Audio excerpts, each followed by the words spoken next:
Then we'll get started. Okay. All right, we should be good to go. Great. Good evening. Welcome to the New York Studio School's virtual evening lecture series. Tonight, we are very, very excited to be presenting Jean-François Millet, The Seeds of Modernism, Aimée Brown Price, and Simon Kelly in conversation. Thank you all for joining us. Thank you, Aimée and Simon, for joining and bringing this lecture to us this season. Before we begin, I would like to also acknowledge the generous support that we receive in part by public funds from the New York City's Department of Cultural Affairs, in partnership with the City Council, the Robert Lehman Foundation, and the many individual contributors that make this possible.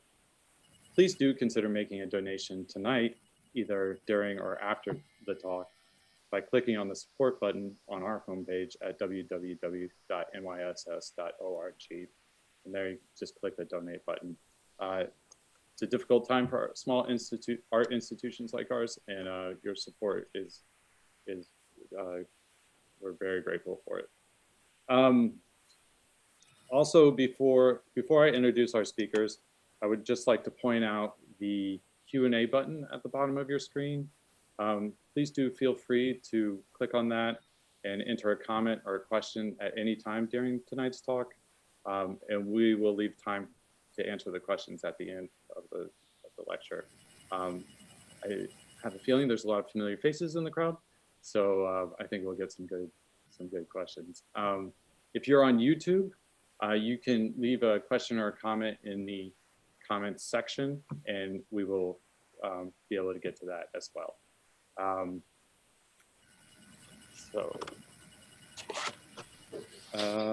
Let's see. All right.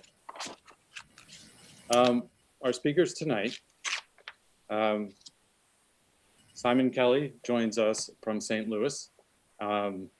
Simon received his Ph.D. from Oxford and taught art history at the Ruskin School of Drawing and Fine Art. He came to America and did a postdoctoral fellowship at the Metropolitan Museum of Art before going on to the Walters Art Museum in Baltimore and then the Nelson Atkins Museum in Kansas City. And he's been at the St. Louis Art Museum for the last 10 years. He is the curator. He is a curator and head of the Department of Modern and Contemporary Art there at the St. Louis Art Museum. He has written extensively on 19th century French painting and is the author or co-author of exhibition catalogues on Degas, Monet, Barye, French landscape and nationhood, and the exhibition catalog that brings us together tonight, Millet and Modern Art from Van Gogh to Dalí. His book, Théodore Rousseau and the Rise of the Modern Art Market, an avant-garde landscape painter in 19th century France, is forthcoming in 2021.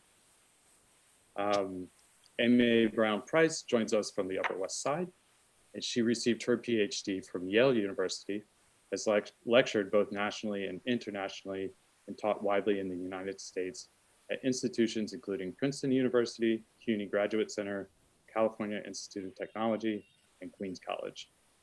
Aimée has published in Art in America, the Art Bulletin, the Burlington Magazine, and the Gazette de Beaux-Arts.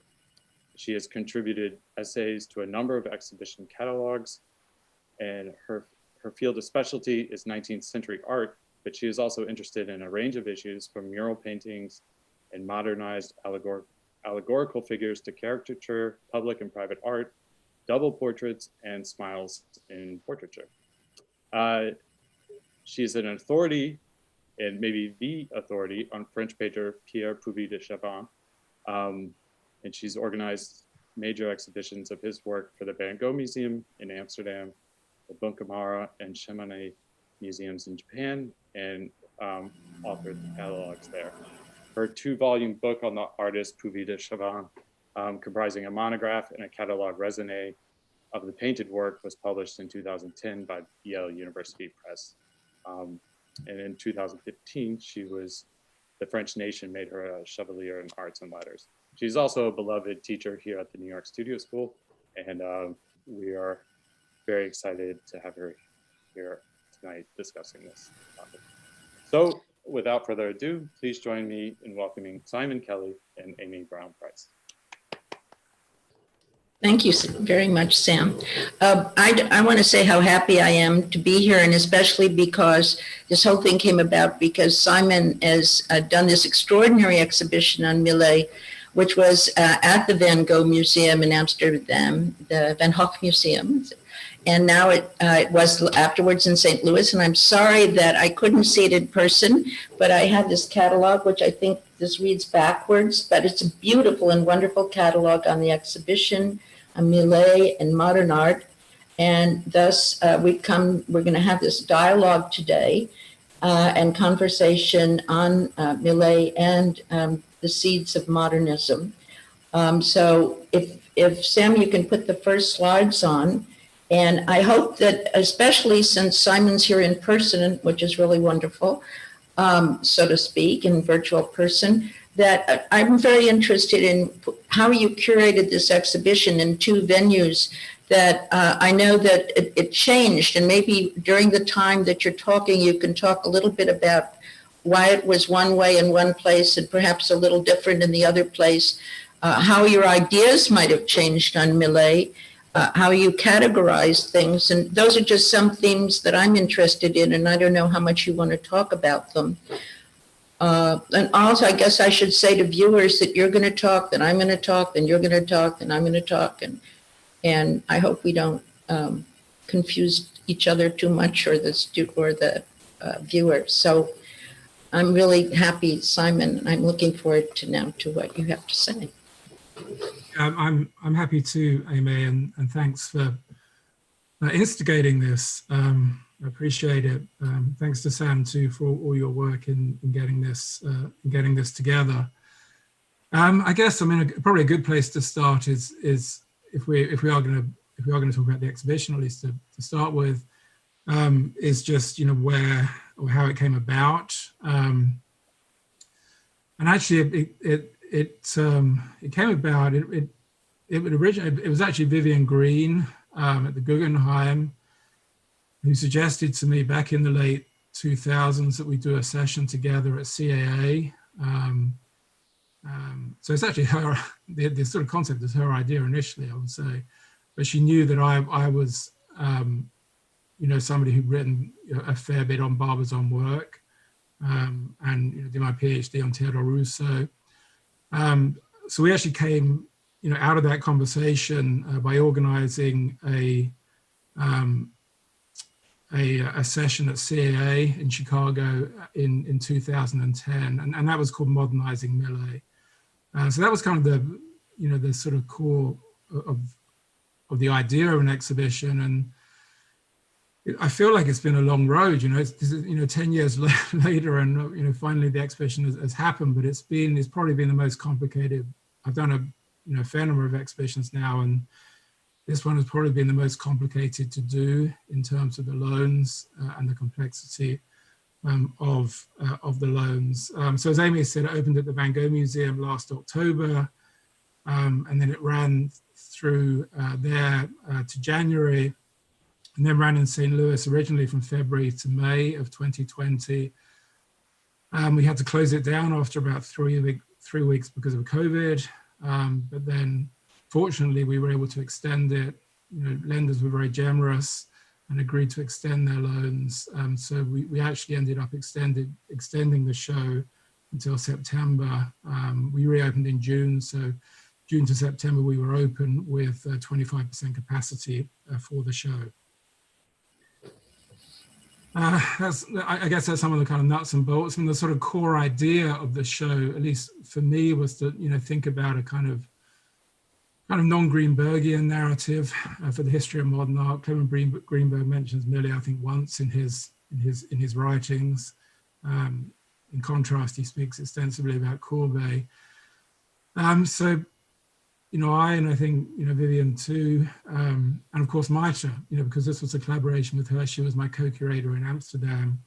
at the Van Gogh Museum, Mita van Dijk, we wanted to think about an avant-garde tradition coming out of Millet, which was very much an international tradition, which ranged from, the sort of standard association with Van Gogh, and there have been, as you're probably aware, Van Gogh Millet shows back in 2000. But we wanted to sort of globalize the response to Millet.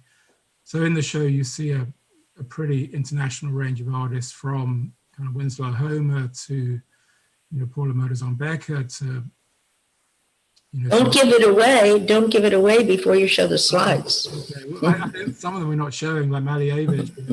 I don't think we ended up including that in our PowerPoint. But Edvard Munch, so it was interesting to me, the more work I did on this, and others too, just to realize how broad Millet's impact was. And part of that was, of course, related to the market, because his paintings were, arguably the most expensive modern paintings by the end of the 19th century. But they also kept a kind of radical charge. And that's something, trying to sort of rediscover that radical charge in Millet's work, not only in his lifetime, but posthumously, was an important part of the show. One other thing I'll say is, this could have, it could have, in terms of the impact of Millet, it could have kind of been, the show could have been 3 times as big, but early on, Mita and I both decided to focus on the avant-garde tradition. So, we didn't include academic artists like, Georges Breton or Georges Clausen, for example. We made that conscious decision to focus on more avant-garde artists. Aimée, do you want to? No, so, no, that's a wonderful introduction, and now it's all yours to show. You want to launch into your talk now? Yeah, I hope this is a conversation, though. I don't want it to be just with me. No. Don't worry, I'll interrupt. Sam, can you show the next slide, please? And just for those who don't know, that big slide shows Millet's famous work called the Sower. Are you going to talk about it later then? Yeah, I'll talk about it, but I think okay. We can both talk about it. Anyway, I thought it'd be interesting just for people to see Millet on the left. This is him aged around 26. This is from the MFA Boston. We had this in the show in both venues, and it was kind of interesting. We got people saying he looked like was it Justin Theroux, Adam Driver. People were comparing him to these Hollywood stars, which is kind of interesting to see those comparisons. What this actually is Millet. Fairly soon after he arrived in Paris, he grew up in Normandy in a small village on the Normandy coast. He always felt an outsider in Paris, I think, and he lived most of the latter part of his life in Barbizon. And unlike a lot of the other members of what's often called the Barbizon School, he didn't retain a studio in Paris. So he spent his only studio was in Barbizon. And on the right is a photograph of him from about 20 years later. You can see he's put on a little bit of weight, but he's standing against a wall in Barbizon. He's wearing his clogs, which for him were part of, I think, a sort of strong part of his identity. He called them his coat of arms, his sabot. And his biographer, Alfred Sancier, who is a sort of key figure in terms of the construction of Millet's identity, he remembered a conversation with Millet where Sancier said to Millet that in this photograph, he looked like a peasant leader who was about to be shot. And apparently that was a characterization that Millet was very happy with. So I think that's just a little anecdote, if you like, but it sort of speaks to a broader theme of the show, which was to try to kind of, as I mentioned at the beginning, try to rediscover, reclaim some of the radicalism, both artistic and political, that was associated with Millet's work in his lifetime. Next slide, please.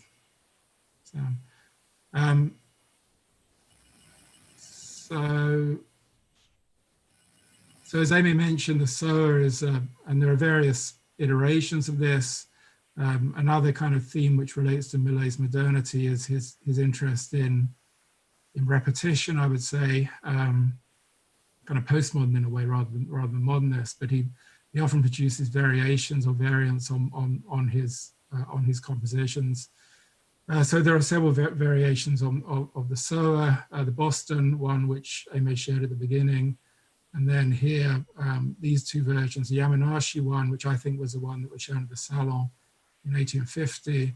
And then the one on the left is in the Carnegie, and there's some discussion around the date of this. I think it's probably early 1870s, actually. I think it's later. But the Sower, the central Sower, was, as I said, was shown at the Salon of 1850, and it had a political charge then. One critic, François Sabatier-Unguet, described Millet as representing, quote, the modern demos, or the modern people. And this is just after, a good part of the rural population has received, the male population has received the right to vote. So I think you have to see Millet within that wider political context and the increased power, if you like, of the rural worker. So there's that radicalism, but there's also the formal radicalism. A lot of critics spoke about Millet's rough, anti-academic technique, rough surfaces. Théophile Gautier talked about his paint surfaces as being like the earth, like the soil. And that becomes a kind of trope in the discourse around Millet. So that's why I included this caricature on the right, because here you can see, this is a caricature from 1852. It's interesting, if you look at the top, you can see that Millet's name is spelt with one L, which originally is how it was spelt in Normandy. When I've been there, that's why in Normandy they do call him Millet rather than Millet. And that pronunciation is actually spreading more widely throughout France now. But to return to the caricature, you can see that the Millet here, he's not painting with a brush, but he's painting instead with a spade, with a pickaxe, with a rake and with a hoe. And that all kind of speaks to the way in which he was subverting more conventional painting techniques. Next one, please, Sam. And then, an important part of the show was obviously the response of Van Gogh, who was, I would say, of all artists, the one who most intensely engaged with Millet. And we knew, there had been a show on Millet, Van Gogh, or Van Gogh, but we still wanted to include his work as a principal part of the show, particularly as we were partnering with the Van Gogh Museum. So both of these paintings were in the exhibition. Really great paintings, and I think there's a great quote by Van Gogh in February the 8th, 1884. He writes, "To me, this is Van Gogh, quote, to me, Millet, not Manet, is that essential modern painter who opened the horizon to many." So again, sort of that kind of anti-Greenbergian idea that you can construct an alternative modernist narrative that doesn't have to focus around Manet, that instead can focus on rural life and the work of Millet. So as I said, we have these two works by Van Gogh, sort of the culmination of around 30 paintings and drawings of Sower's that he did in the 1880s, which were informed by the work of Millet. And I think, the principal innovation that Van Gogh adds, and at one point he talks about colorless Millet, is color. So you look at the way in which, Van Gogh on the left is experimenting with complementaries of yellow and violet and blue and orange. The same kind of experiment on the right here too, the interest in Japanese prints, in flatness. Those were all, certainly the interest in flatness and Japanese prints, as we'll see, were things that he inherited from Millet, but he took them a step further. Next one, please, Sam. And then, so the theme, we had a whole section, sort of labor was an important theme in a whole section of the exhibition. So we had a group of works around the theme of the sower and responses to the sower. But as a kind of sort of birth, death comparison, I guess, we also had a section on the theme of reaping. So on the left here, you can see a pastel called, it's sometimes been called the reaper, but it is actually the mower. He's mowing grass. And again, this is a subject that the Millet treated in various media, both in prints and also in pastel, as you can see here. He's a great pasteliste, Millet, and actually in the 1880s, for a lot of the younger artists, his drawings and pastels were more influential for them than his paintings.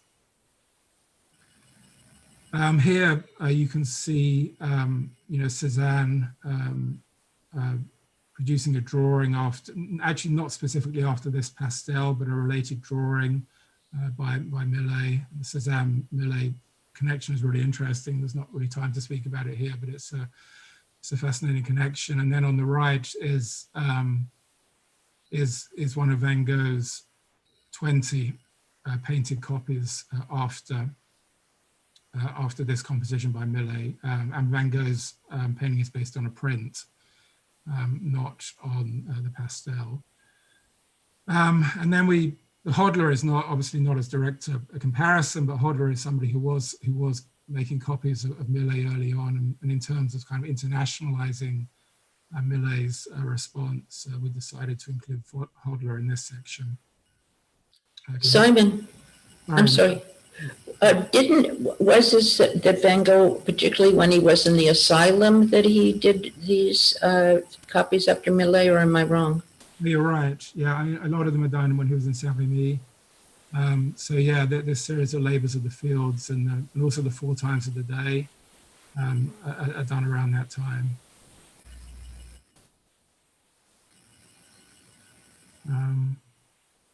Do you want to go on to the next one, Sam?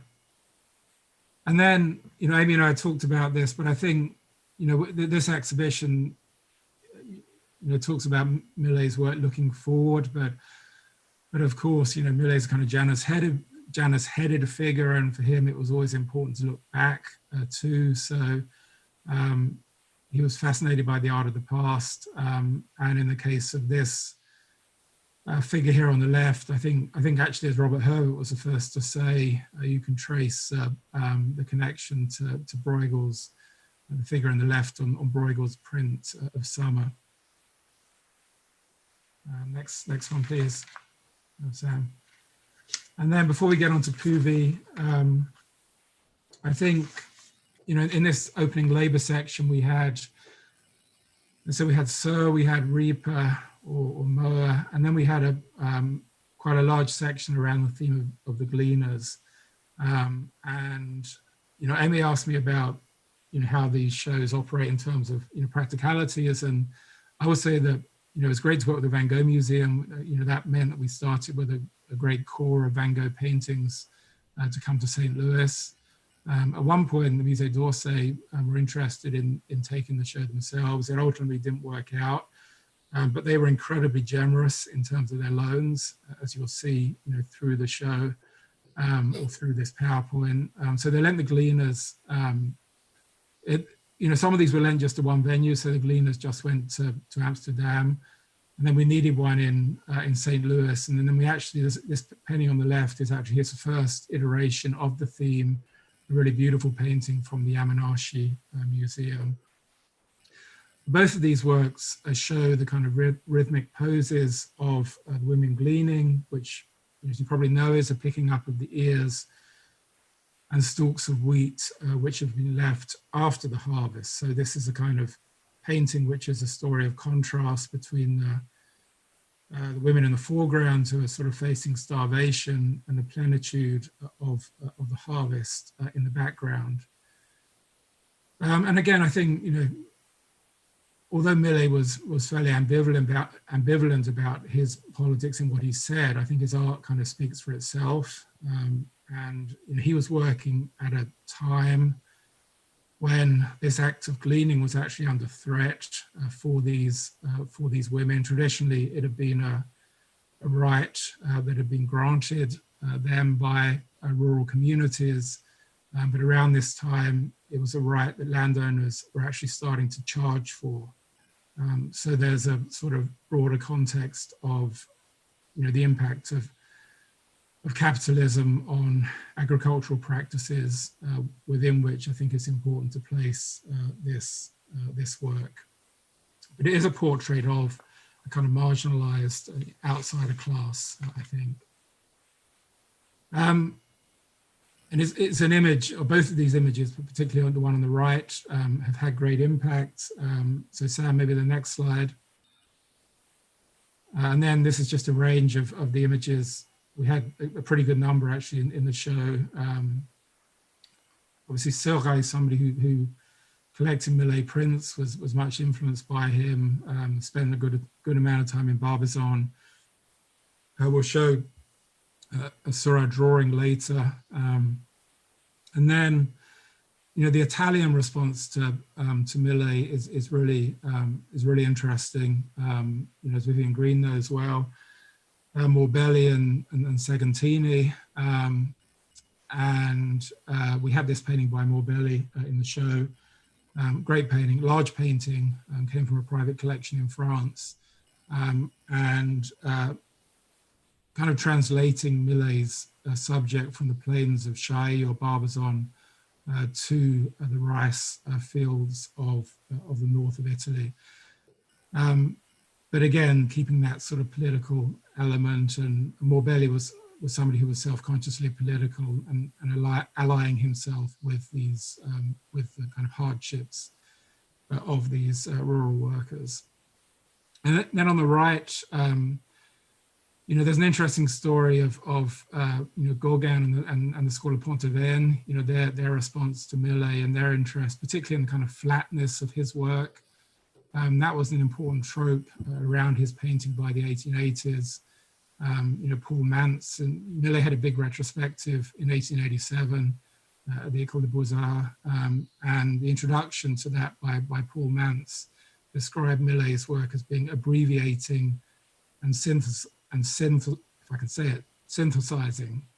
So that idea of kind of abstracting became an important part of his formal modernity alongside his politics, or the readings, the interpretations of his politics. And it taps into Bernard's painting very, very nicely. And Bernard wrote a lot about Millet. He described him in 1889 as being the great poet of line and values. And I think that interest in flatness actually hopefully leads on nicely to what Aimée is going to talk about with Puvis, maybe? Yes, do. Well, maybe I'll mention flatness. Okay. I don't know. Sam, do you want to move on to the next one? There's Puvis on the right, everybody, my man, Puvis de Chavannes. And on the left is Millet. Now, Millet was born 10 years before Puvis de Chavannes, and Puvis made his name by being the muralist in the 1860s, 70s, 80s, 90s, till he died, for doing huge murals for public buildings, civic buildings, institutions in France that were very official and showed the best of all possible worlds. But as we'll see eventually, that's not what I'm going to be talking about. I'm going to be talking about his more private things, which don't show the best of all possible worlds. But to begin with, on the right is, he did his first try at mural painting. The only walls he could get were that of the family chateau in Le Brouchy. And he did a harvest scene, as you see on the right, which is quite classicizing. But I want to focus on the lady on the far right in his painting, which is called Summer, or Ruth and Boaz, because the lady on the far right has a great heap of wheat, which she's carrying. And as you see in the middle, I show a detail of a painting by Millet on the left, where I reversed the image to show you that it was obviously Puvis de Chavannes, Pierre Puvis de Chavannes, 1824 to 1898, went to the great exhibition, the Salon, where the Millet painting, which you see on the left, and that's from left to right is correct there, where the harvesters are many people sitting around, but it's the lady on the far left that I've reversed again in the center that we're looking at. And the subject there also is Ruth and Boaz, the biblical subject. And Ruth was a very poor gleaner, going to the fields, as Simon said, to pick up the remains after the harvesters were done to take home. And that's where Boaz fell in love with her, and they became a couple. But what I want to focus on is just the way that one of the things that Puvis picked up are, frankly, the stances and poses that Millet devised, very different as a sort of, Puvis is showing a rather, not a poor lady in quite the same way, holding it. But we'll be looking at the poses particularly that I'm interested in, and I'll get to flatness perhaps in a minute. Can we have the next slide, please? So continuing on with the reversed Millet on the far left, the detail of the painting I just showed you on the right, and as Puvis develops his own way of doing things, a detail of a large painting, which is mural size, called Summer, which is now in the Musée d'Orsay, where you see the same lady in the general pose, but you can see how he classicizes his work to make it really, you would say that the most acceptable kind of style for large mural paintings that the governments wanted put in their city halls and so forth were these kinds of sweetened up, classicizing paintings. And I won't go into Poussin and I won't go into the whole history of classicism here, but it was very popular among poets as well in the middle of the 1850s, 60s, and 70s to go back to Greek mythology and things Greek and Hellenizing their work. Can we have the next one, please?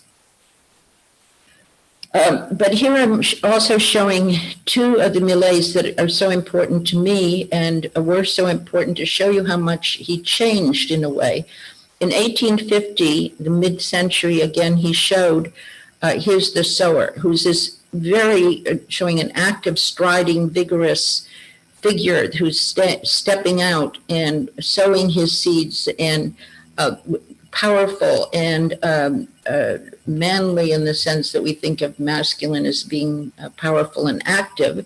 Whereas on the right now, in 1860-62, 12 years later, you have a very almost the opposite kind of a figure who's exhausted, who's not striding out, who's almost helpless, who's, people were very taken with the man with the hoe, and in fact wrote poetry about it in America because he was Millet was also followed very much in America. And in fact, large collections came to the Boston Museum of Fine Art and other places because of wealthy collectors who bought up a lot of his work. By the way, Simon, if you want to, say anything while I'm going on, because you're the expert about all this. But so the man with the hoe is standing there with his hoe bent by the weight of centuries I stand, and saying basically that it's almost a beastly figure in the sense of dehumanized because he's working so hard. And there are other paintings also by Millet of this kind,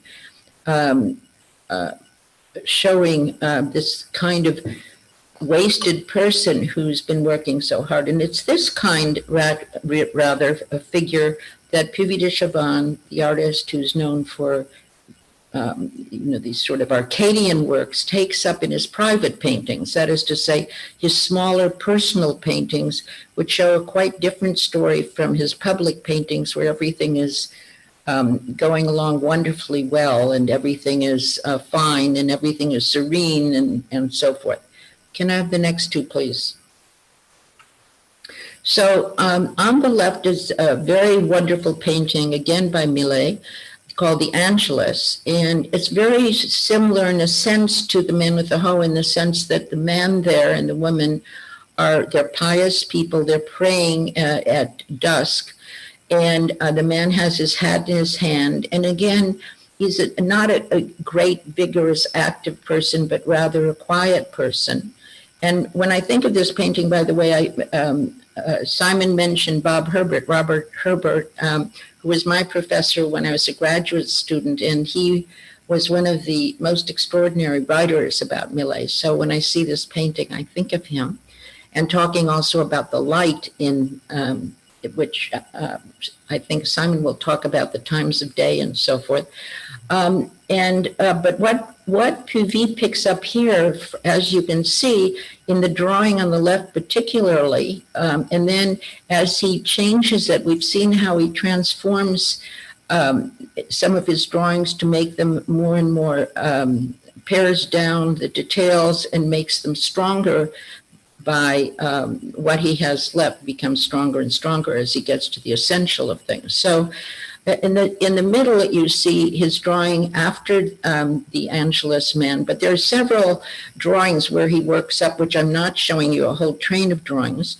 And then on the right, there is a figure which becomes the seed, if I may say, for a number of other pictures that I'll show you in a minute. And you notice also that these drawings are squared. And as you know, when a drawing is squared, it's usually squared for transfer and for enlargement. And so you often expect to see it next in a large painting. Can we have the next two, please? So you see now on the left that same drawing I showed you before, and it became the drawing that he used for a series of paintings in 1879-81 called The Prodigal Son. And at another point, I would be happy to talk about how Puvis viewed himself as a prodigal son from a very wealthy family and winding up as a painter. You know, the family wasn't too pleased. On the right is one of his most famous paintings, and rightfully so, and actually one that got me most interested in Puvis at the beginning so long ago. I wanted to understand this painting. 40 years later, I understand it a little better. It's The Poor Fisherman, Le Pauvre Pêcheur of 1881. You see, as Simon said, it's very flattened, it's very pale, and part of the way that he developed his flatness was not necessarily from Millet, but that may have had something to do with it, but his developing of mural paintings, which he wanted to have them be flat, so that they wouldn't pierce, as he said, holes in the wall with perspectives. And the colors are all sort of whitened up and made opaque, which also adds to their flatness. But what I wanted to show you in terms of the Millet is he isolates the poor fisherman. His hands are hugged close to his body, and every sort of bodily pose that you see suggests that he's somewhat helpless. And he's a passive figure and hoping for the best. And though there are other two, the baby and the woman on the shore, he's really a solitary and isolated figure there. And this kind of, by the way, in Puvis, the geometricized shadow of the boat in the water and those other elements are what drew me to Puvis in the first place, to try to understand. And also, the fact Puvis, unlike Millet, it's not clear what the meaning of a work is. It built in enigmatic ideas about what really is happening here. Could we have the next one, please? Here are the close-ups then, with the close-up of the poor fisherman. People have said, well, it looks like there's almost a wreath around his head. Is that suggesting a Christ figure? It's hard to say one thing or another. It's just suggestions. Can we have the next, please? And this now just another group of works of that vein. One of the threads that works through Puvis' work, the people who are the poor, the disenfranchised, hovering because of bad weather, le mauvais temps on the left, a pastel, a painting, repeating as any good painter does, taking a motif as Millet did again and again with the Sower and other works, to work through different possibilities and decisions as they put it together. Or then the charity, a detail from a painting now in Japan. The next one, please. Then again, you see these same poses. The Prodigal Son, finally, one of several paintings. He's interestingly off to the right of the painting. So the whole composition is a curious one and unusual and very original and something that a lot of artists would look at. Also notice, as Simon said, in the back, it's not a gorgeous landscape. It's also a wanting, and the trees are sort of dying, etc. Next, please.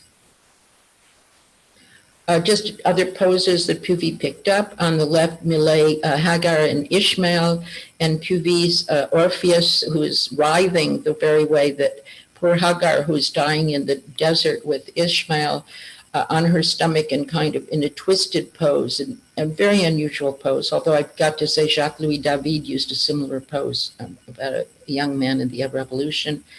The next one, please. Millet did these bearers of faggots, that's to say the twigs of wood that they carry huge on their backs to heat themselves in the winters in France. And here in a very large mural painting in the center called Winter, which is in the Paris City Hall by Puvis, showing want and poor poverty. It's interesting that it's in the City Hall. On the right, then a detail again of a faggot bearer, which I'm certain that Puvis picked up from Millet. And I think that's it. Is that it? Any more for me? Back to you. Actually, I had a quick question. What about the Pantheon? I wonder, because there's that interesting commission that Millet always aspired to be, I think, a sort of grand scale decorative painter, and he received that commission to decorate a chapel for the Pantheon the year before he died, but was never able to complete it. But I wondered about, Puvis and Millet knew each other, right? And Puvis came to Barbizon, and is there a connection between Millet and the Charter of Saint-Geneviève? Puvis work? Well, as everybody might not know, the Pantheon went back and forth between being a huge church, the Church of Saint-Geneviève, the patron saint of Paris, and then going to a Pantheon and back and forth depending what regime we're talking about. And a number of artists aspired to do murals, and Puvis did 2 campaigns there in the 1870s when Millet, I guess, died in 1875, right? And then in the 1890s, and they tell of the life of Saint-Geneviève, and he would have been perfect because Saint-Geneviève is portrayed, she's like Joan of Arc. She's this poor shepherdess, and he loved doing poor shepherdesses, and he would have been great if he hadn't died. But then there's an element of the poor shepherdesses in that painting, right? So I don't know if there's any connection to... Well, we'll talk, maybe there's another exhibition in Paris, Simon. That would be good. Okay. It's all yours now. Okay, but please, well, I'll try and get, just because of time, just sort of move on a little. Oh, did I talk too much? I'm sorry. I probably talked too much, I think. So I included these just because, the exhibition was about the sort of global narrative, and the American story is key to that. As Aimée, you mentioned, in particular the Boston story. So, this painting was bought by Martin Brimmer, which was shown in Boston a number of times in the 1850s. Of course, the Sower was there also, the William Morris Hunt painting. But I think in terms of the Americans, that was something we thought about for the show. Winslow Homer, seeing Millet's work in America. And the bright side, actually, the painting on the right, this view of African American mule drivers, reclining by the bright side of a tent, is a kind of translation of Millet's subject matter from biblical times to the contemporary.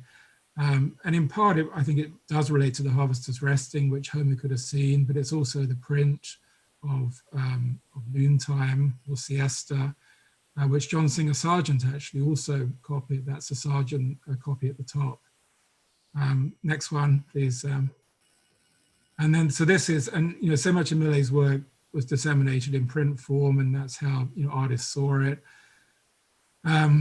And this is how Van Gogh, Van Gogh had seen, he saw and he spoke about, as if he was walking on holy ground when he saw an exhibition of the pastels of Millet in 1875. And he probably also saw Millet's retrospective in Paris in 1887 because he was in Paris at that time. But in the case of this one, his painting, this famous painting, the Siesta, which again was in our show. We were very fortunate with that. This is what Van Gogh called a translation into color. So he's using the print as a basis, but then translating Millet's work into color with this great play of complementaries again. Next one, Sam, please. And then I had to include this because I couldn't quite believe it, but Starry Night came to St. Louis. This was very exciting for all of us. And again, speaks to the kind of generosity of Musée d'Orsay and Laurence Descartes and Sylvie Patry and others. Unlike other Van Goghs, this is not a sort of direct quotation, but Van Gogh, again, I mean, I think he would have seen when he was in Paris, he would have visited this Millet studio sale where the Starry Night was part of that sale. Both of these artists were fascinated by the night sky, studied the night sky in quite some detail. Both of them read anatomical journals. Van Gogh's painting on the right is actually the only one that represents a specific sort of constellation, the Big Dipper, which you can see there in the center. But there are a wide range of constellations actually and shooting stars in Millet's painting. Next one, please.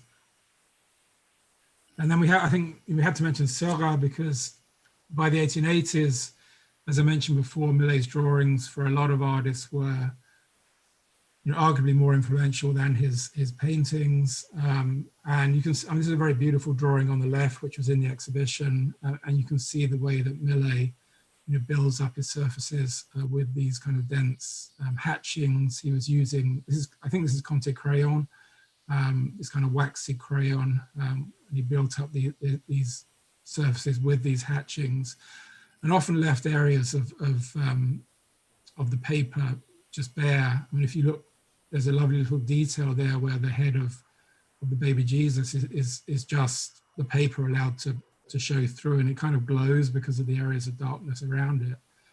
On other occasions, Millet will use an accent of white chalk. But these kind of techniques that he's using are amplified and developed by Sower in his kind of tenebrous drawings of the 1880s. And often the subjects are similar too. So I mentioned that Sower went to Barbizon, so you can see the peasants theme there. There's probably a lot more work actually to be done on the theme of Millet and religion, but again, this is not the place for it, but he's a fascinating religious painter. Next one, please.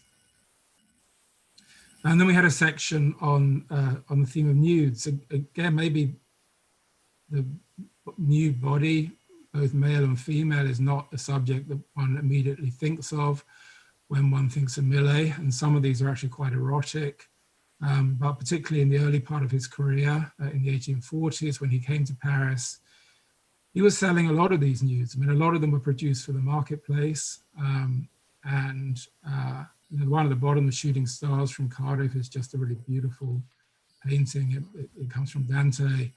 And then he sort of builds up a whole sort of vocabulary of crouching, sitting, lying, standing forms. One of the arguments of the show, in my essay on Degas and Impressionism, I'm probably not the first to say this, I very much doubt I am, but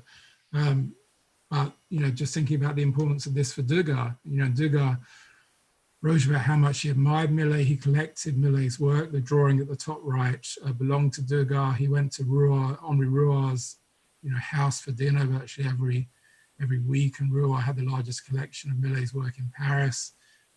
So I think there's an argument to be made for Degas' nudes, and there's an example here which we had in the show, as kind of transposing those of Millet from from the countryside to the city.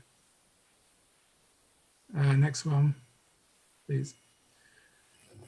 And then, of course, Pissarro is such a key figure, and Pissarro is the impressionist who's most often compared to Millet as kind of a trope in the criticism around Pissarro's work from early on, from the first Impressionist show when Philippe Beati is comparing Pissarro's landscapes to those of Millet.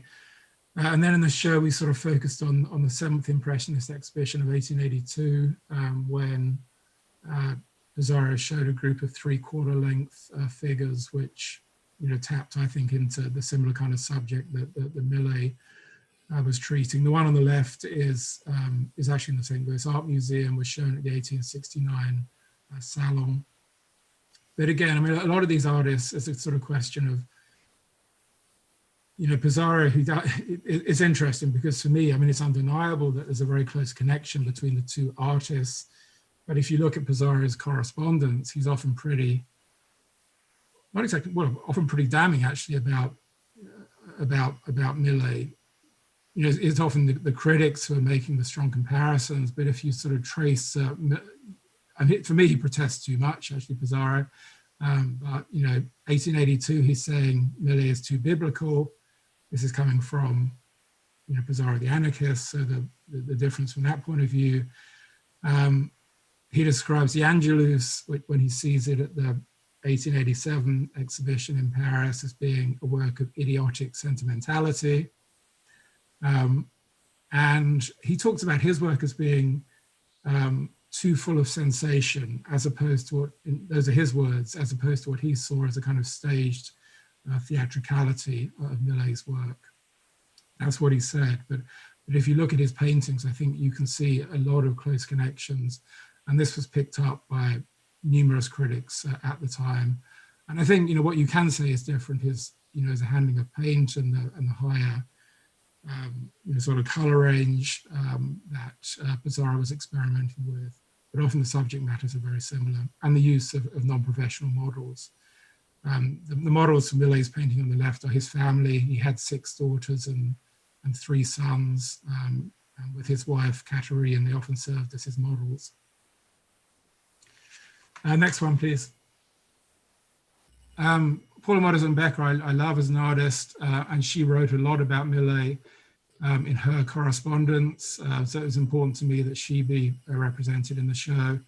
And again, sort of speaking to the importance of the German reception, interesting comparisons between the colonies of Worpswede and Barbizon.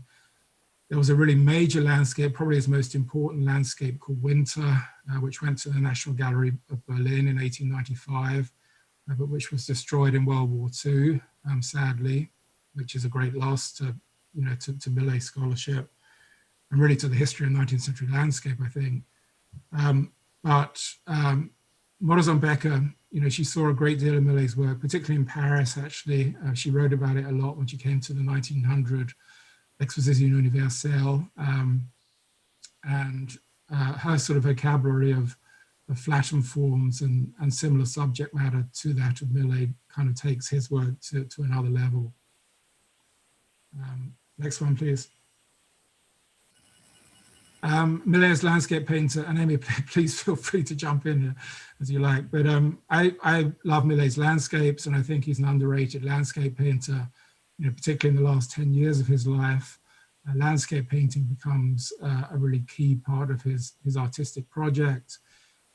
This is a great painting from the Art Institute of Chicago, where I think it's a really radical composition. It's the high horizon line, the focus on the foreground, on earth, on the weeds, on bracken, on subjects which are traditionally seen as very mundane, but Millet really foregrounds them in his composition.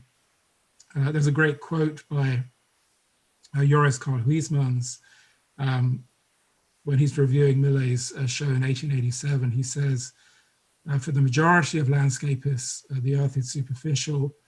For Millet, it has profundity. And I think that's true. Millet loved the earth, and he loved the touch of the earth, and you get a strong feeling for that in his paintings and the way that he emphasizes the variety of textures of the land. Next one, please.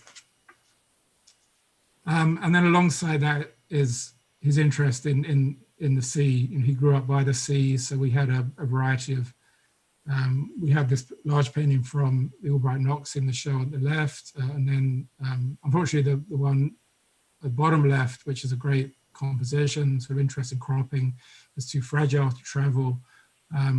Otherwise, Boston were generous. They lent a number of important paintings, including Harvester's Resting. But Millet's variety of innovative compositions, I think, was an important. And I don't think people realize, again, a number of paintings from this time have been lost by Millet. I think they were an important impact on Monet's work of the 1880s. Both Monet and Millet came from Normandy, and particularly these views around locations like Varangeville in the kind of plunging horizons and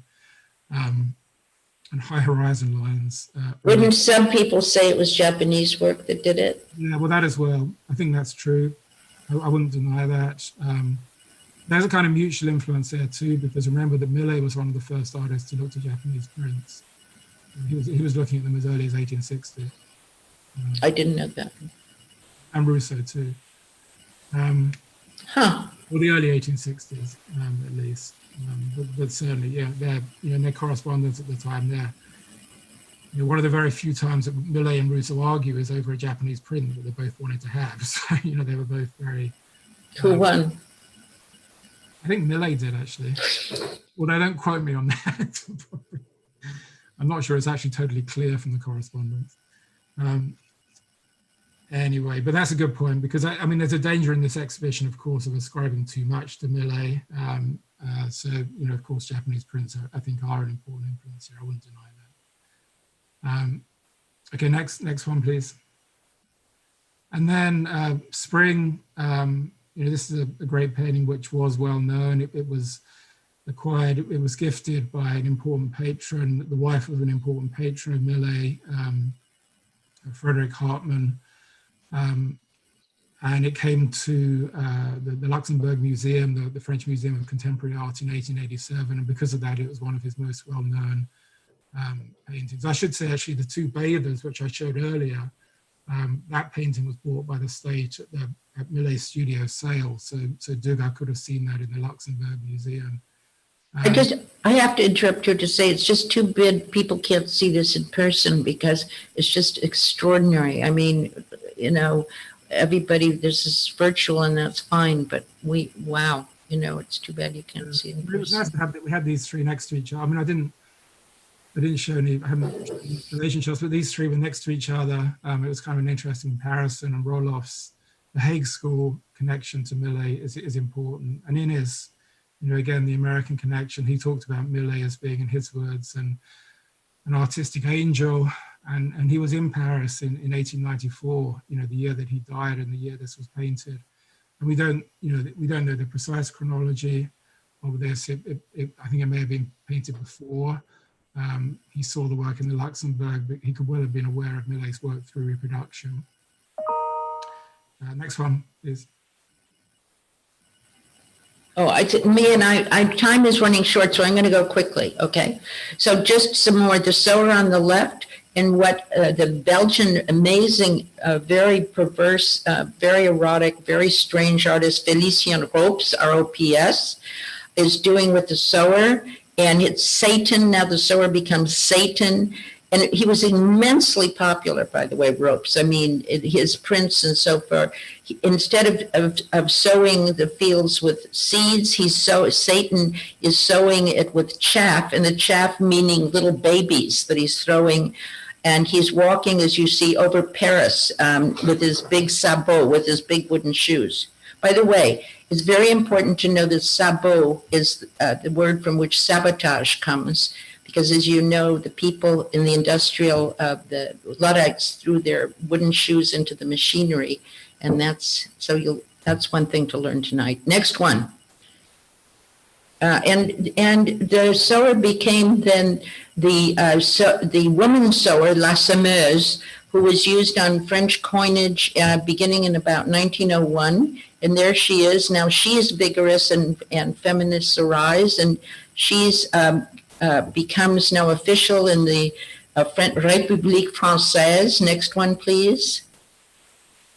And then here you can read all about her and how she represents Marianne. Marianne is to France as Uncle Sam is to the United States. She's the figure that represents the French nation. And the next one, please. There she is again on the stamps, the French postage stamps, sewing. And the next one, please.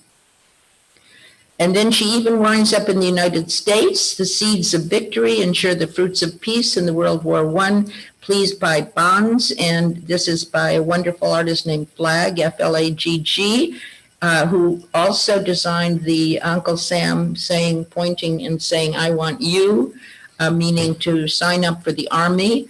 But you can see how far then the Sower has come into the United States in 1918. And of course, she's wearing the hat of liberty, the same one that Liberty Leading the People wore, the Phrygian cap that from ancient times and Greek times, the red cap was given to freed slaves to show that they were freed and at liberty. And the next one, please. And there you are, Simon, back to you. And I've ended my part. Okay, well, you know, just chime in as you like. So I'll sort of, I think we have about 5 slides to go just to finish up.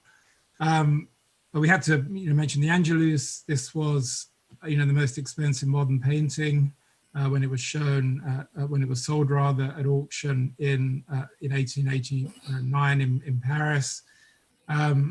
And what it is, it's it's a peasant man and the peasant is a complicated word, I think, but a rural worker, rural workers at prayer, saying the Angelus prayer, and it's a painting about sound actually in many ways, and they're responding to the sound of the bells from the church in the distance across the fields, but it's a work that was immensely influential, has become a big part of popular culture, appears on the front of cigarette packs or, camembert cheeses or etc. in France. In terms of the exhibition, we included this drawing, a number of works actually, but this drawing by Segantini, again, speaking to the Italian influence. Segantini was called by one critic an Italian Millet, and this drawing, Ave Maria, is inspired by the Angelus, but transposes a scene to the north of Italy, an area of the Brianza. You can see that if you look carefully, there's a mother and child in this very beautiful drawing in the boat on the left, and then alongside them a group of sheep, and then a shepherd on the right. And the second scene is handling, like he actually imported his Conte crayons from Paris, and really emulated in many ways Millet's technique of hatching, and if you look very closely, that reflection, that sort of demi-orb in the center, is actually just some marks of white chalk. Again, that's a sort of stylistic trope that Millet would often use. And in the distance, if you look very carefully, you can't really see it in this image, but there is actually a church. So again, this is they're saying their prayers in response to the chiming of bells. So it's also a painting about sound. Okay, next one, please. And then Dalí, Dalí, I don't think it's an exaggeration to say that Dalí was obsessed by Millet's Angelus painting. He wrote a whole book on it called The Tragic Myth of Millet's Angelus. On the right, you can see that he went to Grouchy. He laid flowers in front of a statue of Millet, produced a whole series of paintings inspired by the Angelus. Both of these were in the exhibition in St. Louis. We had one or two others too, or one other actually. And then there were one or two other examples in Amsterdam. But sometimes Dalí will include an image of the Angelus in a painting, as in the painting in the center. except that if you look very carefully at that painting, you can see that the woman in that painting is larger, is taller than in Millet's painting. And Dalí talked quite extensively about the Angelus as being a painting of sexual aggression. And he compared the woman in it to a praying mantis who actually devours her partner in the sexual act. He had a lot of strange theories. He also thought that the Angelus itself was a painting of a burial, that the Millet's protagonists were burying their child, and he actually got the Louvre to x-ray the painting, and they did find the kind of rectangular shape beneath the potato basket, but I personally don't think that's a... You should have had a good art historian speak to him. Yeah, probably, yes. Anyway, and then the one on the left is again a strange painting which kind of speaks to perhaps to incest. This is Dalí actually reimagining Millet's painting. This is a painting which is in our show, and you know, the peasant, the rural woman is now nude. The figure in the foreground is added, is generally seen as being their son. She's touching tenderly on the head. This painting is a complex one. Again, there's not enough time to go into all the details of it here. The skull that's actually a skull on the right, which is seen as a kind of anamorphic shape. But I think it's enough to say that, you know, Dalí's reading of Millet is a profoundly sexual one. Let's say that. Okay, next one. And then just to finish up, I think, you know, it's important to me, we didn't actually end up doing it in the exhibition, but because, you know, my position in St. Louis, I also work with contemporary art, just to think about Millet's resonance for the contemporary. And I think also because, you know, we're at the New York Studio School, so just to show a couple of slides by contemporary artists who are responding to Millet's work. So this is, on the left, the Japanese artist Morimura, who's known for his sort of self-identification with a whole range of, you know, paintings of the past. But here he's representing himself in the Angelus painting. Of course, it's a sort of comment on the prevalence of war in the contemporary world. The one on the right is the Arte Povera artist Yanis Kounelis. This was a work which he produced at the Musée d'Orsay as a response to the Angelus. You can see the Angelus behind his work. Again, sort of, I mean, it's a complicated dynamic, but it relates to the sort of prevalence of organic materials in both of the works. Millet's work is, of course, a potato harvest. Next one, please. This is Banksy, the controversial British artist. Often reworks paintings of the past, and here he's actually cut a figure out of a reproduction of the Gleaners. And I think it's really, you know, the woman here, you can see obviously she's having a cigarette. This is a moment of leisure. It's a kind of critique of you know, the oppressive labor system which you see in Millet's original painting. And then the last one is this, which I thought was kind of interesting to show, because this is a recent performance that was at the Barnes Foundation. It's a performance piece by the artist Sherman Fleming. It's called Glean, and the protagonist, this young woman, walks basically from end to end of the hall for a good amount of time with this 25-pound box on her back. And there's a range of, you know, video that is appearing behind her as she walks. But Fleming talks about the comparison between the oppression of women in the Gleaners painting and the struggle of African Americans, particularly African American women, within a system of structural racism. So I think there's an interesting kind of bringing of Millet up to the present there. And I think actually for me, in many ways, you know, why Millet stays relevant is because his subject matter does, you know, confront themes of labor, of oppression, of marginalization, but at the same time, you see works which reflect, the kind of deep beauty of nature. And I think, Millet's peers, notably Gustave Courbet, have received, much greater attention. But I would argue that Millet's work, unites formal innovation and political resonance. And because of that, really, and that's what we talked about in the exhibition, you can make a strong argument, I think, that it establishes the foundation for a powerful avant-garde tradition. So I'll leave it with that. Aimée, do you want to add anything? No, I mean, I learned a lot from you. Thank you very much. We should, who are we going to do next? I don't know if there are any questions, and how are we going to do this? Sam, are you there to ask us any chat or questions, or however it works? I'll give an applause on behalf of our that was fascinating. Thank you both.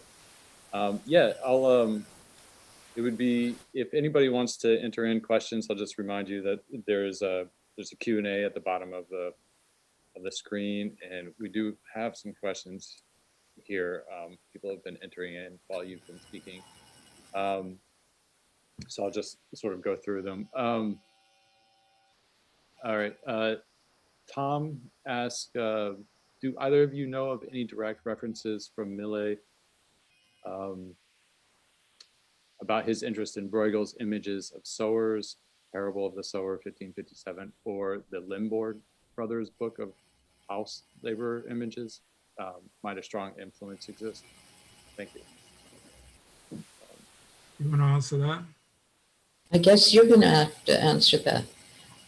I would say, as far as the Book of Hours go, and the Limbourg brothers and so forth, the prayers were very, that book was very famous by the 19th century, as far as I know, and showing the Book of Hours, of showing different people at their labors, even in these tiny miniatures, which are just beautiful. I hope those of you who don't know it will look up the Limbourg. And I would imagine that Millet was very, by the way, erudite, a big reader, and very famously extremely intelligent and well-read. So, and Bruegel was very famous. So, and any good artist wants to see the art that's been done before he or she has come to it to get ideas. And it makes, I think, in my own sense, when you see the sources of another artist in your art, and sort of artists hopscotching through the whole history of art to get information, that makes the work that you finally see, if the viewer sees it, and it makes it a much richer texture to see, oh, this is 16th century via 17th century via that person and this person, and look at this other translation. You were using the word translation, which was so great, Simon. So, that's all I would say. But you're the one who knows the real answer. Yeah, I mean, I agree with all of that. I mean, I think it's important that Millet, in Normandy, he grew up. He was trained by Jesuit priests. He spoke. He understood Latin.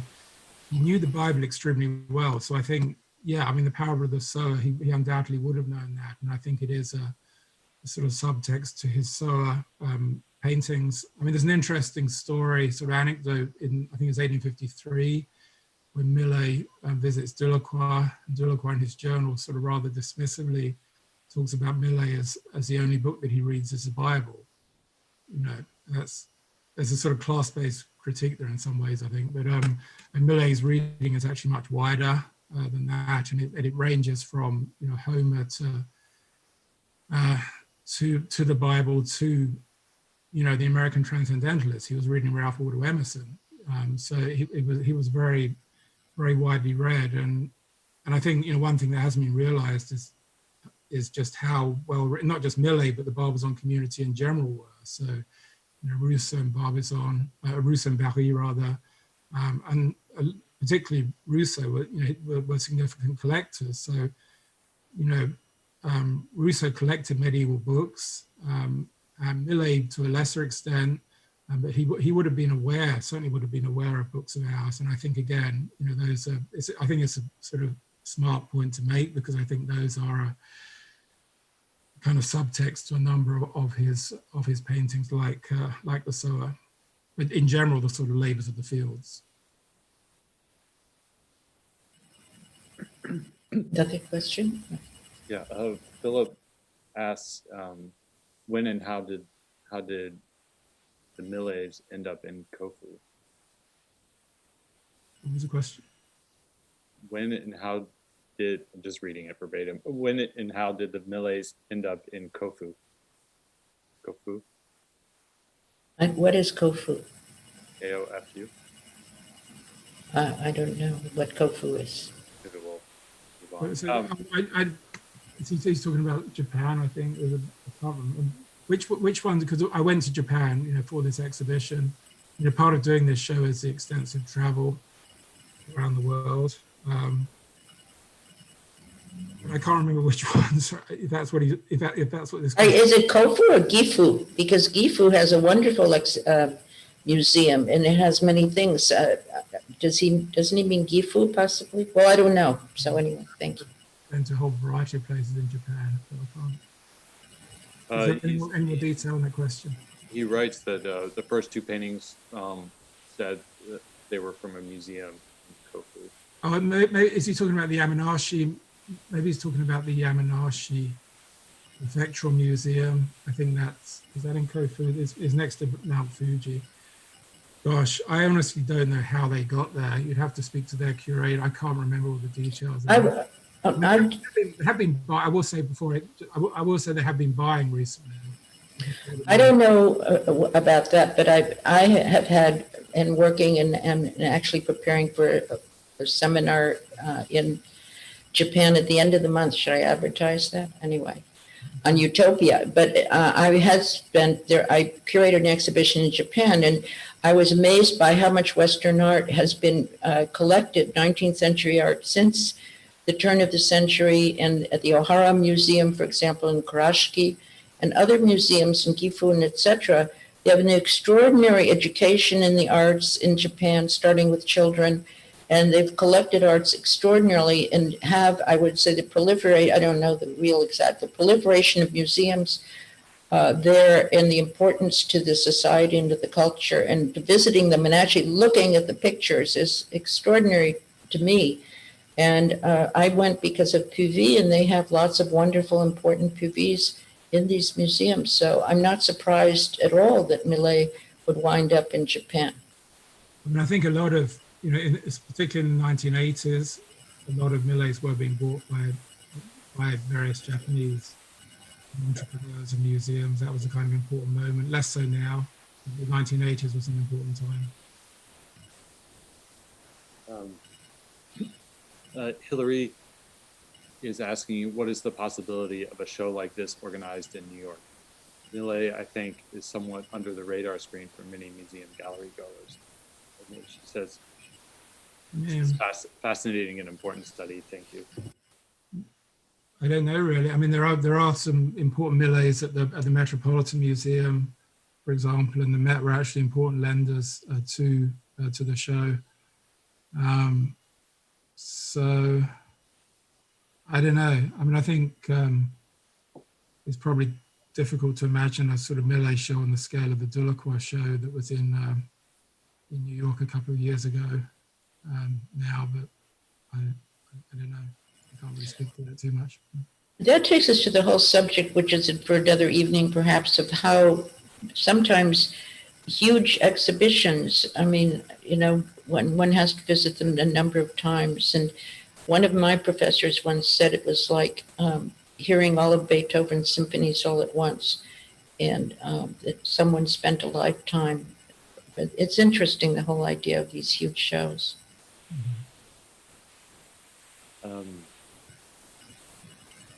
Adrienne asks, or she says, wasn't Millet also influenced on Scandinavian artists like Hammershøi and Munch as well?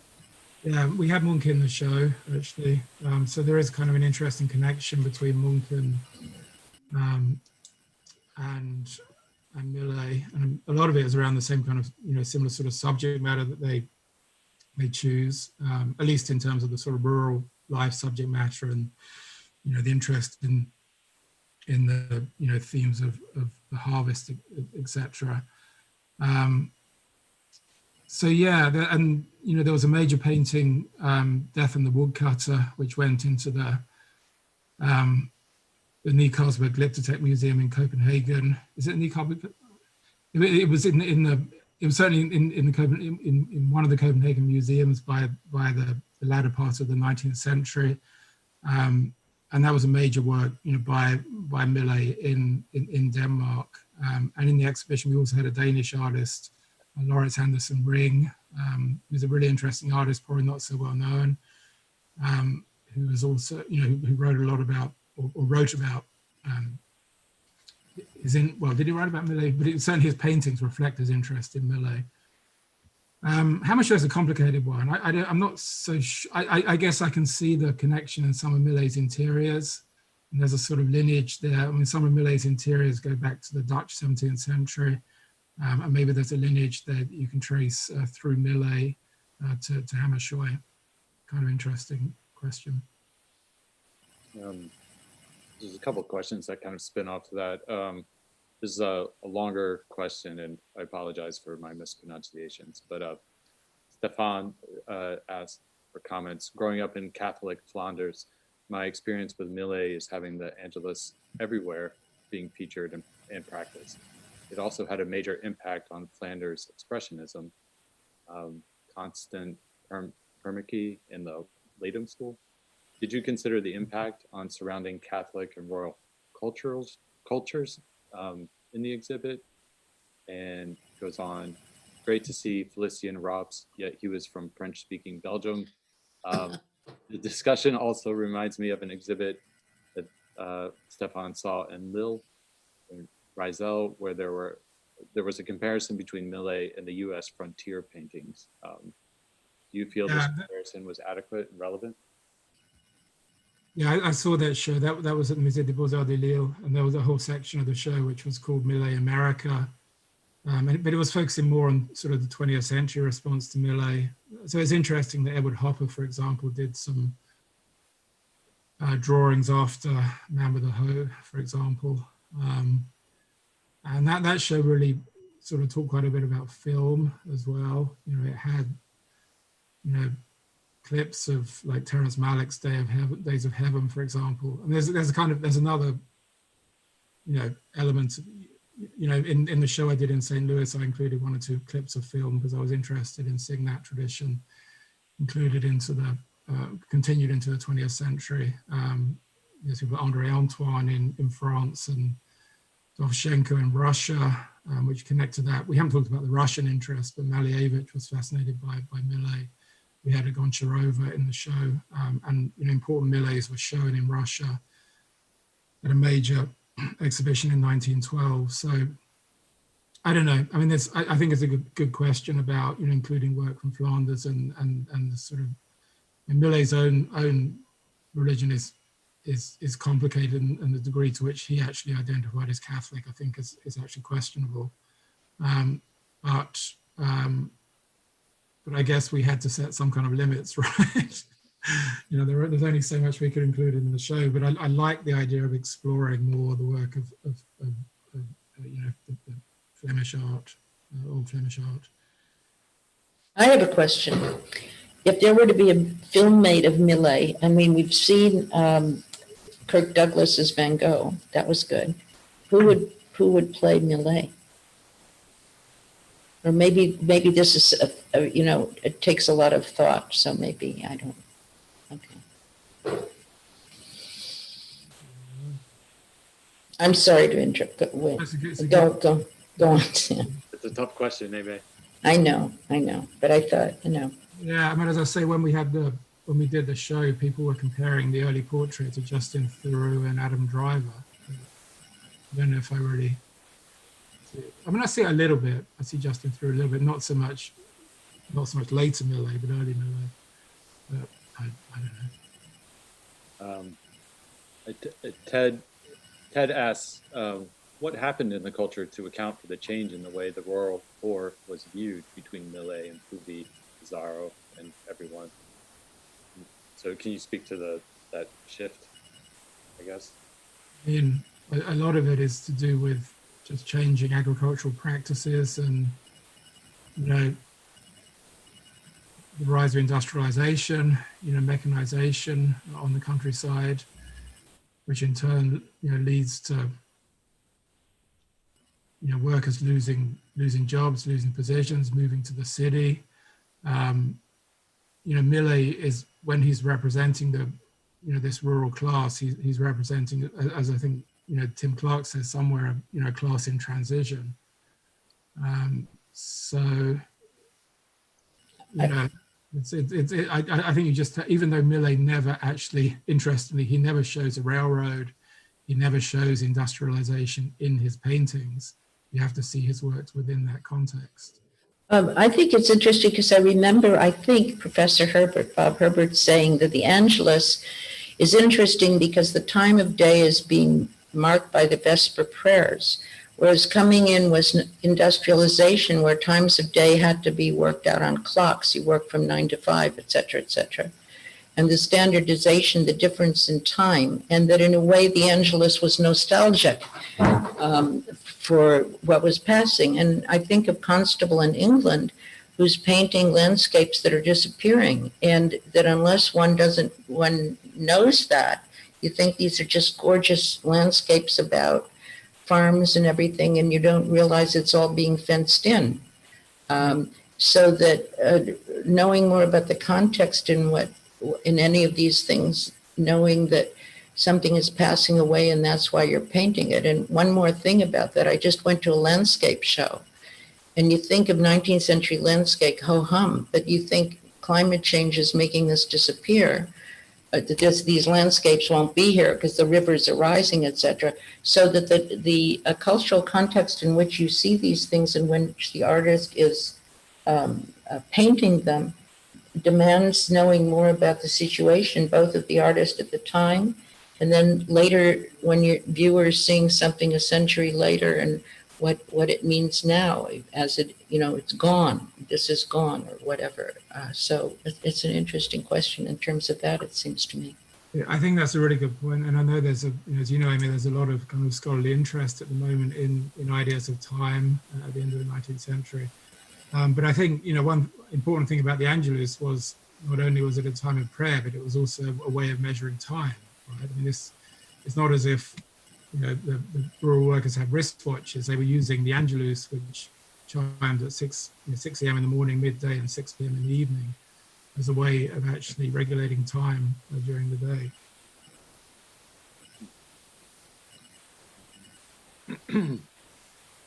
Diane asks, did Millet do traditional portraits and or commissions and still lifes? Was his work selling during his lifetime? You want me to answer that? Yeah. He did. I mean, he did a lot of. I mean, actually, in the 1840s, he kind of made his living as a portrait painter. So there are a good number of portraits, particularly in the early part of his career. And still lives, those are occasional. There aren't that many, but there are some.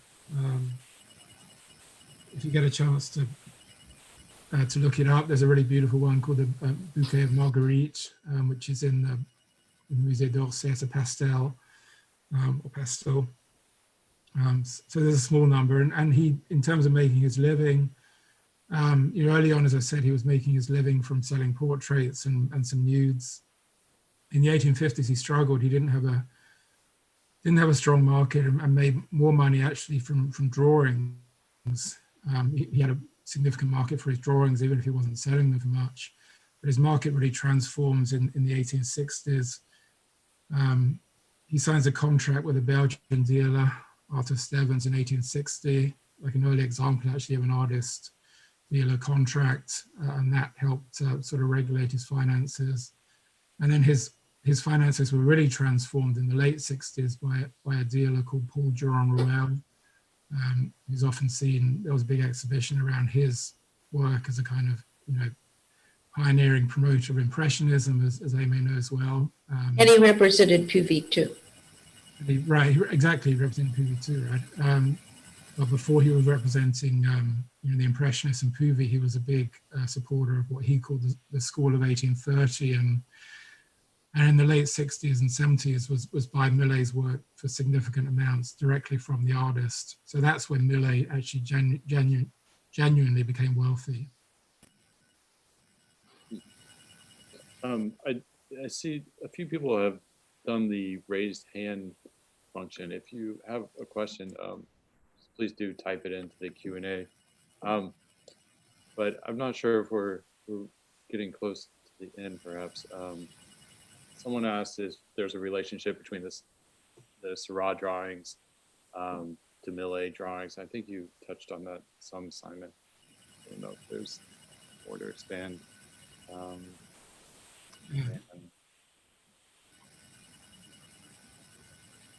Someone else raised their hand. Well, I'm gonna maybe this is a good time to sort of wrap it up. If you have someone suggests Viggo Mortensen to play the part of Millet. So,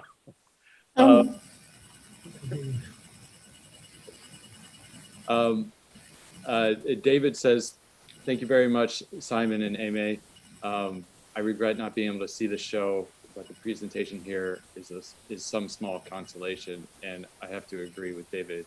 I wish I had been able to see the show, but I'm really grateful that both of you were able to join us and bring this to life for our audience, New York Studio School and beyond.